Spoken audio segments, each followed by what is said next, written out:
আগামী বুধবার 12ই ফেব্রুয়ারি final match হবে এই মাঠে।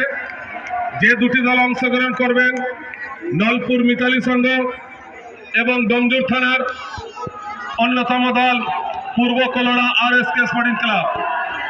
আগামী বুধবার 12ই ফেব্রুয়ারি ফাইনাল ম্যাচটি অনুষ্ঠিত হবে এই মাঠে এই সময়ে।